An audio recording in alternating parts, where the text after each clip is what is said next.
El cine de oro brillaba, pero su luz tenía precio. En los 40 y 50, las pantallas mexicanas explotaban glamour y deseo, pero nada era gratis. No bastaba con actuar bien, había que jugar sucio. Había contratos sin tinta, firmados en camerinos y miradas que decían más que cualquier diálogo. Detrás del brillo, había puertas cerradas y promesas peligrosas. Hoy abrimos ese telón y revelamos lo que se ocultó por décadas. Historias reales, pactos silenciosos y nombres que todos conocen. Esto no estaba en el guión.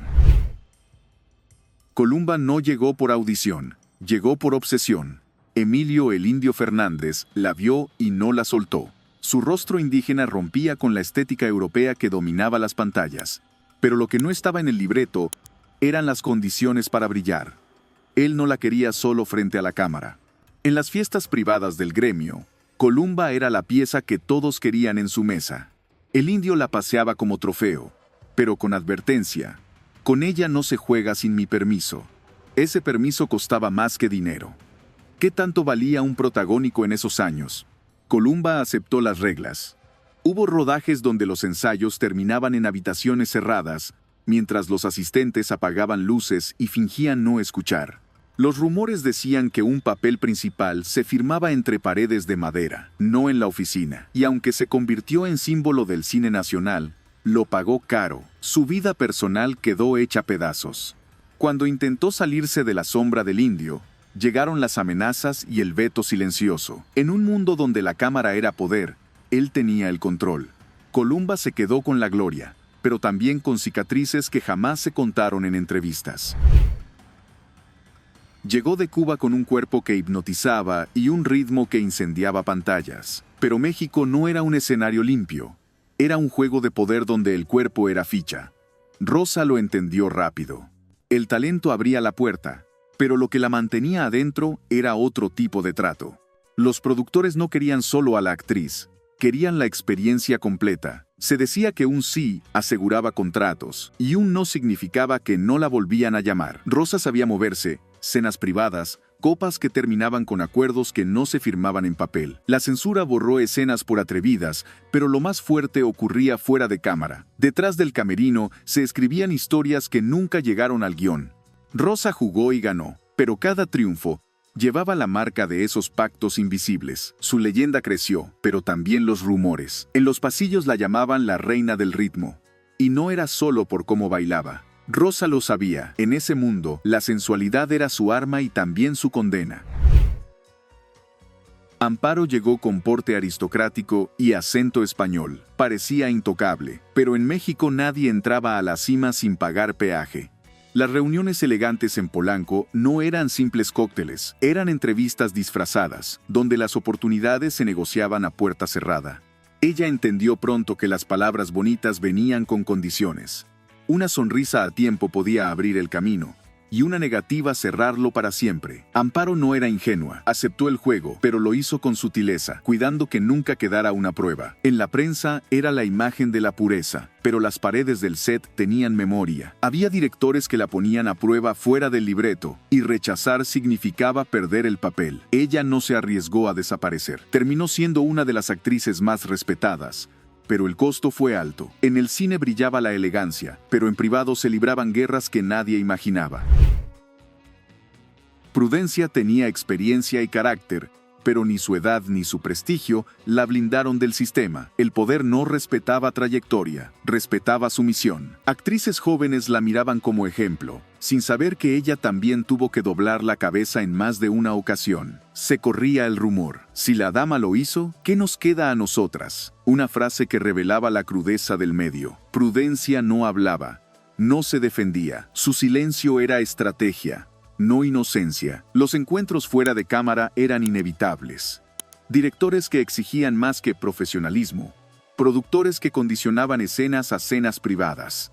El talento solo abría la primera puerta, lo demás se negociaba en la sombra. En la historia oficial, Prudencia es la gran actriz seria, la dama intachable, pero los que trabajaron con ella saben que para mantenerse en la cima, también jugó el juego que todas odiaban y muchas callaban.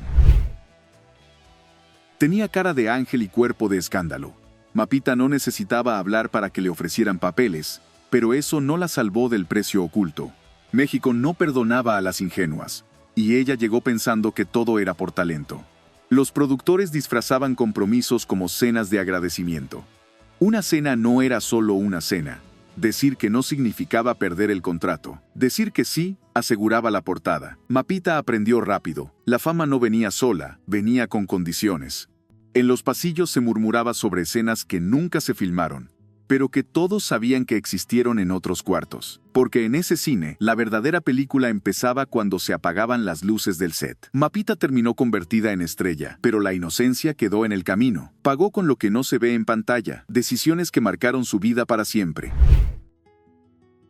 Leticia no era cualquier actriz. Era la mujer que se atrevió a desafiar al sindicato de actores y al mismísimo Indio Fernández. Pero antes de declararse rebelde, jugó las mismas reglas que todas.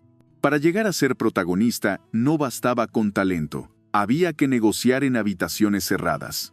En las fiestas privadas, Leticia era la mujer más buscada. Su carácter fuerte no le impidió aceptar invitaciones que nunca aparecieron en la agenda oficial. Dicen que hubo escenas eliminadas, no por censura visual, sino porque revelaban demasiado sobre la tensión real entre ella y algunos productores.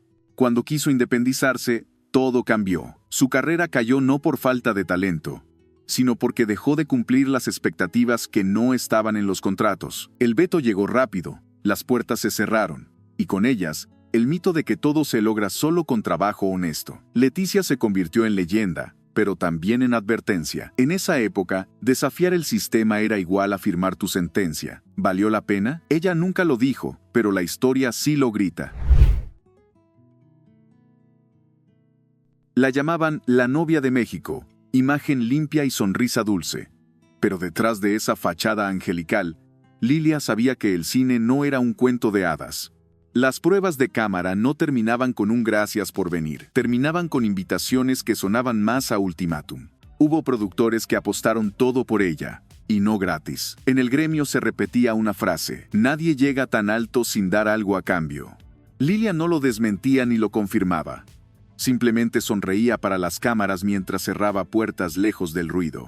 En los rodajes, se comentaba que ciertas escenas se filmaban 2 veces, una para la película, otra para convencer a quienes decidían. Lo que pasaba en los camerinos nunca entraba en el guión, pero definía carreras. Con el tiempo, Lilia se retiró antes de que los rumores la devoraran. En la pantalla quedó como la mujer perfecta. En la vida real, como alguien que entendió el costo del estrellato.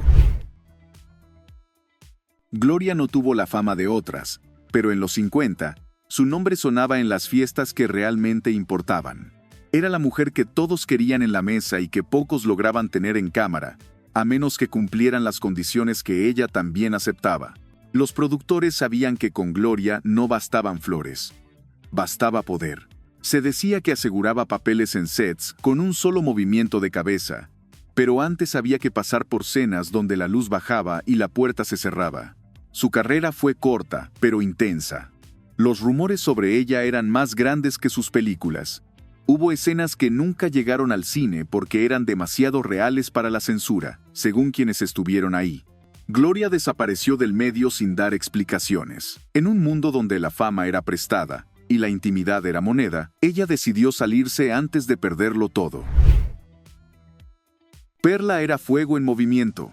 Bailarina, actriz y presencia que desarmaba cualquier reunión. Pero en el cine mexicano de esa época, ser deseada no era garantía, era trampa. Para conseguir papeles, Perla tuvo que entrar en el juego que nadie admitía públicamente. Las noches en cabarets eran el inicio de negociaciones que terminaban lejos del escenario. Los productores apostaban por ella en público y la cobraban en privado.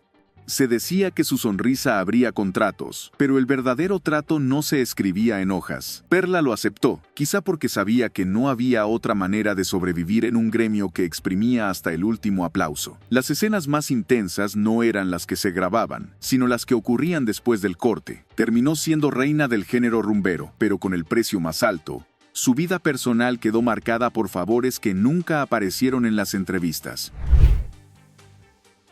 Llegó desde Francia con una belleza que deslumbraba en cualquier salón.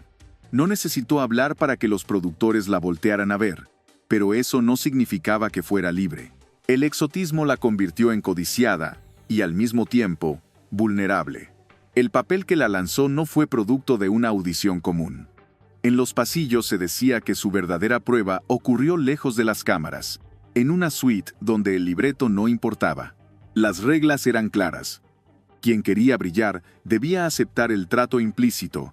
En pantalla, René era sofisticación pura. Fuera de ella, las citas privadas se acumulaban. Se hablaba de acuerdos silenciosos, cenas exclusivas y promesas que nunca se cumplían del todo. No se trataba solo de actuar. Se trataba de sobrevivir en una industria que cobraba caro. Un día, desapareció sin explicación. No hubo despedida, solo rumores y preguntas sin respuesta. México la perdió como estrella, pero su historia quedó como otro secreto incómodo del cine de oro. Detrás del glamour, las luces y los aplausos, había una verdad que nadie se atrevía a contar. En el cine de oro, nada era gratis. Las actrices que hoy admiramos no solo enfrentaron cámaras, enfrentaron un sistema que les exigía más de lo que el público imaginaba. Cada éxito tuvo un precio, y muchos lo pagaron en silencio. Las portadas brillaban, pero las sombras eran más densas que cualquier celuloide. Estas historias no salieron en las revistas, pero marcaron una época que aún se vende como dorada.